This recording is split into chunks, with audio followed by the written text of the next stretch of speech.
11, Lesson 4, Strategies for User-Centered Design. This is about knowing the needs and the wants of your user. So the thing your character wants versus the thing your character needs. Which one do you think he'll choose? Users have a central role in evaluating whether the product meets their wants and needs. So wants, things we don't really need, but we would like to have. And needs, things we must have in order to stay alive. Designers must successfully integrate usability into the design process. A holistic understanding of how a product, service, or system is used would be necessary. Identify user requirements. Careful observation and interviews would be necessary. And for user-centered design, it will improve the acceptability, and the usability. That'll reduce costs and effort because you're making it right the first time. And it'll be more fulfilling to your user and the requirements that they have for your product. International-Mindedness. Testing in the environment where a product will be used is often extremely important for the design of products, especially when the problem to solve occurs in a country foreign to the design team. Okay, here's a picture. It's like a rover and an astronaut, and they're clearly not actually on Mars because I'm pretty sure there's not sagebrush growing on Mars or tumbleweed. Okay, this is probably Arizona or New Mexico or Nevada or something, but that might be the closest thing they can use to simulating the environment that the suit and the rover would actually be used on. TOK. Is it ever possible to eliminate the effect of the observer?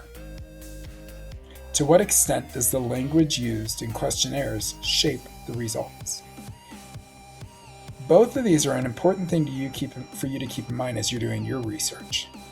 If you're observing somebody doing a task and they know they're being observed, they're going to act a certain way. If they don't know they're being observed, they're going to act a slightly different way.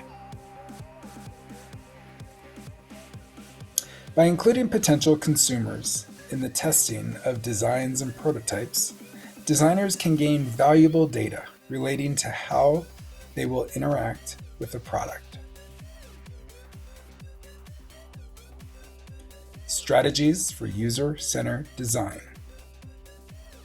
These include field research, the method of extremes. So what are the extreme ways? If we look at the spectrum in which your product might be used, we take it to one extreme and take it to the other extreme.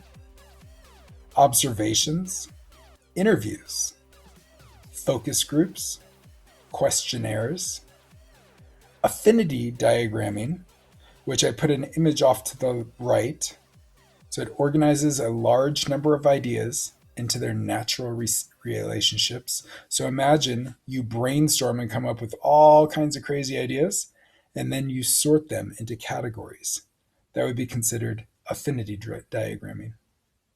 Participatory design, where the user gets to also help with the design and the research.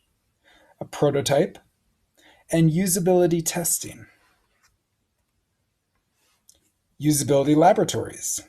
Typically, users are seated with an instructor who observes them performing a particular task with the product. Another group of observers is behind a one-way mirror where they can record the activity and note insights. Often, the tests are recorded for later reference and analysis. Participatory design is when the users representing the target market for a product perform realistic tasks by interacting with a paper version of the user product interface, manipulated by a person acting as a computer who does not explain how the interface works. Now that may sound kind of silly, but it does save you, the designer, a lot of money. Before you go and actually develop a functional user interface, You can use this paper version to see how your users potentially would interact with it. Now, this is a great video, and I'm going to play it here, but if it doesn't come across very well, go ahead and scan the QR code. It's about user-centered design and an analogy with a cat and cat food. It is really good. When I design a website, I don't work directly for the people who are supposed to actually use it. In other words, as a user experience designer, I'm in the business of selling cat food. The cats are not my clients. They don't hire me. They don't know I exist. But the cats are the ones I ultimately have to satisfy. In the web world, satisfying the cat is called user-centered design. In the cat food world, it's called staying in business. The cats are Larry in Bakersfield and Melinda in Tulsa. The cat food is the site and every ingredient in it.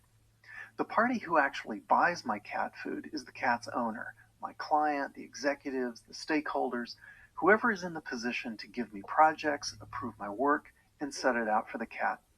Oh yeah, and there's one other player, the factory, that's the developers. As a maker of cat food, there are 3 big mistakes I have to avoid. The first big mistake is to put the owner first. Now, I need to tread carefully here. I certainly need to satisfy the owner too. After all, if the owner's not happy, everything grinds to a halt. But if all I do is give the owner or the factory what they want, with little or no regard for the cat, then chances are the cat's not going to eat the food. And if the cat doesn't eat the food, how long is the owner going to remain satisfied? How well have I really served the owner? What the owner wants and likes and thinks is very important, but only once we're sure we've satisfied the cat.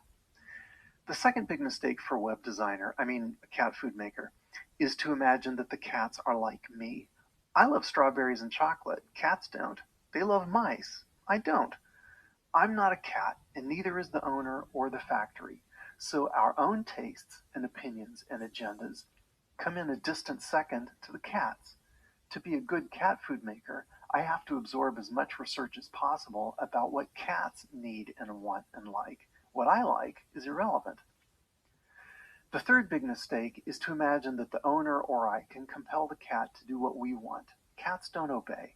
They have zero interest in what we want them to do. The only way we'll ever get the cat to do anything we want is by understanding the cat's own motivations and skillfully playing on them by providing what the cat itself wants and needs. In the end, if the cat won't eat the food, then nothing else really matters. Sooner or later, the owner is going to have to either buy different cat food or lose the cat. The stakes really are that high. So, as a designer of websites, I have to make jolly well sure that I satisfy the cat first, remember that I'm not a cat, and find ways to play on the cat's own motivations. Only then does everybody win.